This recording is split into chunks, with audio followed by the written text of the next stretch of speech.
नमस्कार व्यूअर्स, और आप सब लोग कैसे हैं। आशा करती हूँ आप सब लोग अच्छे होंगे, स्वस्थ होंगे और मेरा शिव पुराण का पाठ अवश्य देखते होंगे। तो आइए सबसे पहले हम जान लेते हैं कि कल तक हमने कहाँ तक जाना था। तो कल तक आप सुन रहे थे कि संन्यास ग्रहण की शास्त्रीय विधि, इसके 3 पार्ट थे और 3 पार्ट कंप्लीट हो चुके हैं। जिसमें आपने सुना कि गणपति पूजन और होम, तत्व दूसरे में सुना आपने तत्व शुद्धि, सावित्री प्रवेश, और तीसरे में आपने सुना सर्व संन्यास और दंड धारण आदि के प्रकार। तो जो नए दर्शक हैं उनको मैं बता दूं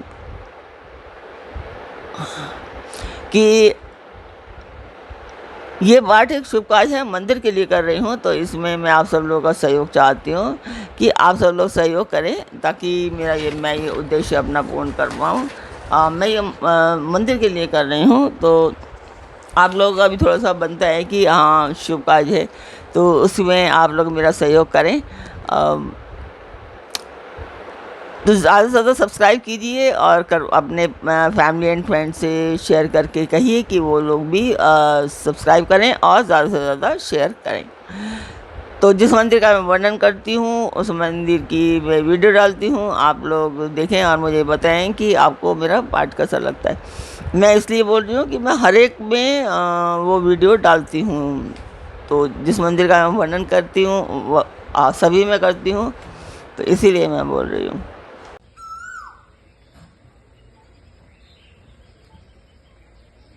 तो मंदिर की वीडियो आपने देखी, आपको मेरा पाठ कैसा लग रहा है कमेंट बॉक्स में मुझे अवश्य बताएं। कमेंट करने से जो वीडियो बनाते हैं उनको मोटिवेशन मिलती है, उनको अच्छा लगता है। तो इसीलिए कह रही हूँ आप कमेंट अवश्य किया कीजिए। कुछ नहीं तो जय माता की, ओम शिव पार्वती, कुछ भी इस तरीके से भी कुछ भी लिख सकते हैं आप लोग।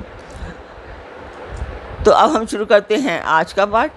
स्वागत करती हूँ मैं आप सभी का अपने इस कार्यक्रम शिव पुराण में। शिव पुराण में अभी कैलाश संहिता चल रही है और कैलाश संहिता में आज आप सुनेंगे प्रणव के अर्थों का विवेचन।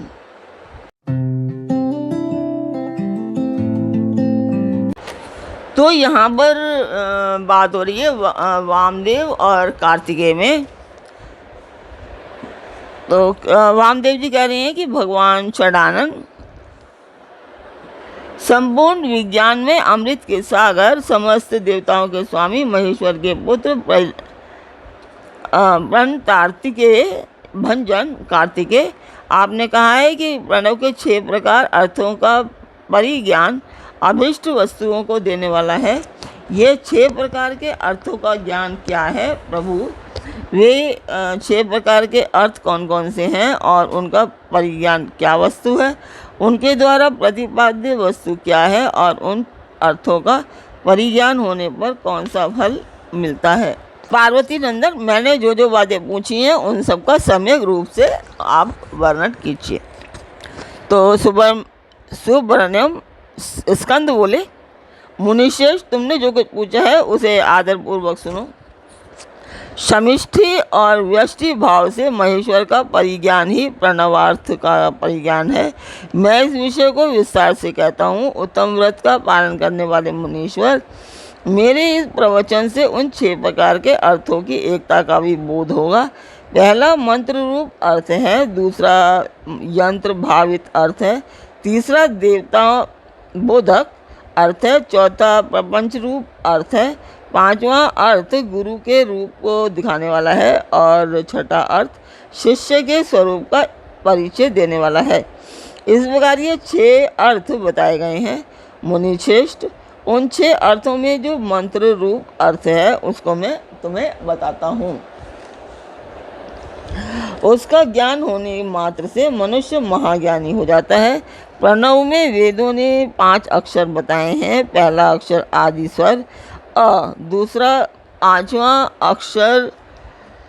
स्वर उ, तीसरा पंचम वर्ग प वर्ग का अंतिम अक्षर म, उसके बाद चौथा अक्षर बिंदु और 5वां अक्षर नाद।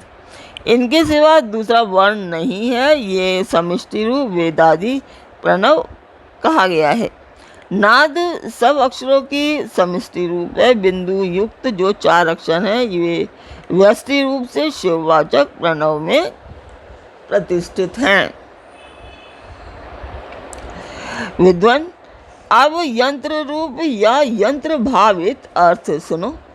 वह यंत्र ही शिवलिंग रूप में स्थित है। सबसे नीचे पीठ अर्घा देखें, सब उसके ऊपर पहला स्वर आकार देखें, आकार नहीं अकार, उसके ऊपर उकार अंकित करें और उसके भी ऊपर प वर्ग का अंतिम अक्षर प्रकार लिखें। मकार के ऊपर अनुस्वार और उसके भी ऊपर अर्धचंद्राकार नाद अंकित करें। इस तरह यंत्र के पूर्ण हो जाने पर साधक का संपूर्ण मनोरथ सिद्ध हो जाता है। इस प्रकार यंत्र लिखकर उसे प्रणव से ही वेष्टित करें। उस प्रणव से ही प्रकट होने वाले नाद के द्वारा नाद का अवसान समझें। मुने, अब मैं देवता रूप तीसरे अर्थ को बताऊंगा जो सर्वत्र गूढ़ है। पंखे से बहुत उड़ रहा है पेपर। वामदेव, तुम्हारे स्नेहवश भगवान शंकर के द्वारा प्रतिपादित उस अर्थ का मैं तुम्हें वर्णन करता हूँ। सद्यो जातम प्रपद्यामि, यहाँ से आरंभ करके सदाशिवोम तक जो 5 मंत्र हैं, श्रुति ने प्रणव को इन सब का वाचक कहा है। इन्हें ब्रह्मरूपी 5 सूक्ष्म देवता समझना चाहिए। इन्हीं का शिव की मूर्ति के रूप में भी विस्तार पूर्वक वर्णन है। शिव का वाचक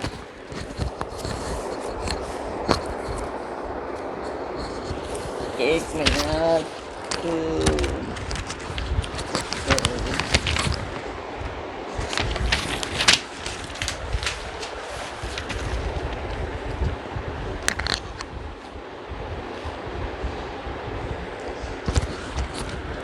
शिव का वाचक मंत्र शिव मूर्ति का भी वाचक है, क्योंकि मूर्ति और मूर्तिमान में अधिक भेद नहीं है।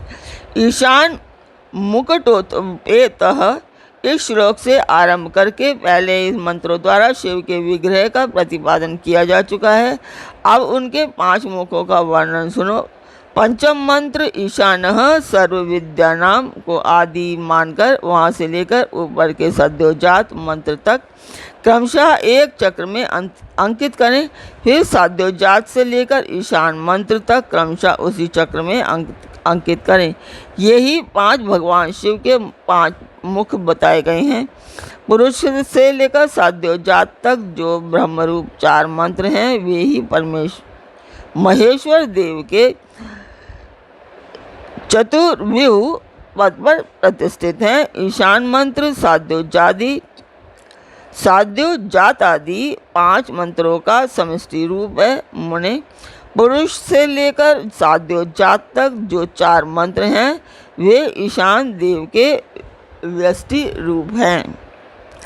इन्हें अनुग्रह में चक्र कहते हैं। यही पंचार्थ का कारण है। यह सूक्ष्म निर्विकार अनामय परब्रह्म स्वरूप है। अनुग्रह भी 2 प्रकार का है। एक तो तिरोभाव आदि 5 कृत्यों के अंतर्गत है। दूसरे जीवों को कार्य कारण आदि के बंधनों से मुक्ति देने में समर्थ है। ये दोनों प्रकार का अनुग्रह सदाशिव का ही द्विविध कृत्य कहा गया है।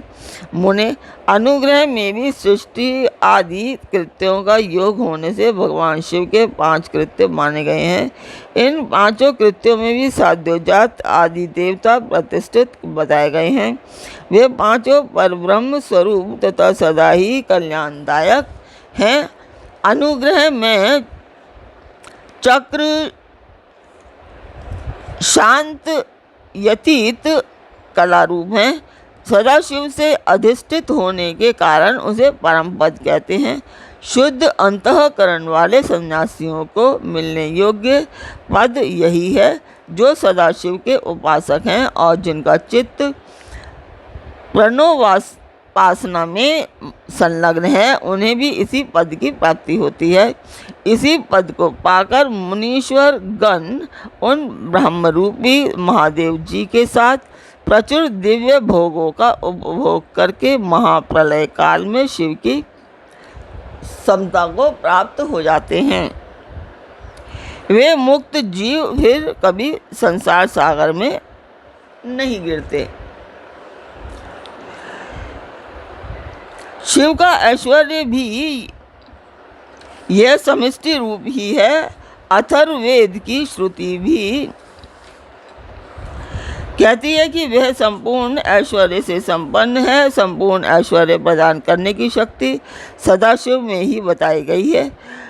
चमकाध्याय के पद से यह सूचित होता है कि शिव से बढ़कर दूसरा कोई पद नहीं है। ब्रह्म पंचक के विस्तार को ही प्रपंच कहते हैं। इस 5 ब्रह्म मूर्तियों से ही निवृत्ति आदि 5 कलाएं हुई हैं। वे सब की सब सूक्ष्म भूत स्वरूपिणी होने से कारण रूप में विख्यात हैं। उत्तम व्रत का पालन करने वाले वामदेव स्थूल रूप में प्रकट जो यह जगत प्रपंच है, इसको जिसने 5 रूपों में व्याप्त कर रखा है, वह ब्रह्म अपने उन 5 रूपों के साथ ब्रह्म पंचक नाम धारण करता है। मुनिश्रेष्ठ पुरुष श्रोत वाणी शब्द और आकाश इन 5 को बढ़ाने ब्रह्म ने ईशान रूप से व्याप्त कर रखा है। मुनीश्वर प्रकृति त्वचा पानी स्पर्श और वायु इन 5 को ब्रह्मा ने ही पुरुष रूप से व्याप्त कर रखा है। अहंकार नेत्र पैर रूप और अग्नि ये 5 अघोर रूपी ब्रह्म से व्याप्त हैं।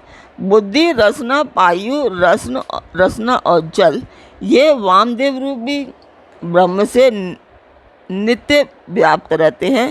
मन नासिका उपस्थ गंध और पृथ्वी ये 5 साध्योजात रूपी ब्रह्म से व्याप्त हैं। इस प्रकार यह जगत पंच ब्रह्म स्वरूप है। यंत्र रूप से बताया गया जो विश्ववाचक प्रणव है वह नाद पर्यंत 5 वर्णों का समष्टि रूप है तथा बिंदु युक्त जो 4 वर्ण हैं वे प्रणव के व्यष्टि रूप हैं। शिव के उपदेश किए हुए मार्ग से उत्कृष्ट मंत्राधिराज शिवरूपी प्रणव का पूर्वोक्त यंत्र रूप से चिंतन करना चाहिए। तो आज का पाठ मैं यहीं पर पूर्ण करती हूँ। कल फिर मिलेंगे एक नए पाठ में, एक नई उमंग, एक नई तरंग के साथ। तब तक के लिए आज्ञा दीजिए। ओम नमः शिवाय। जय माता दी।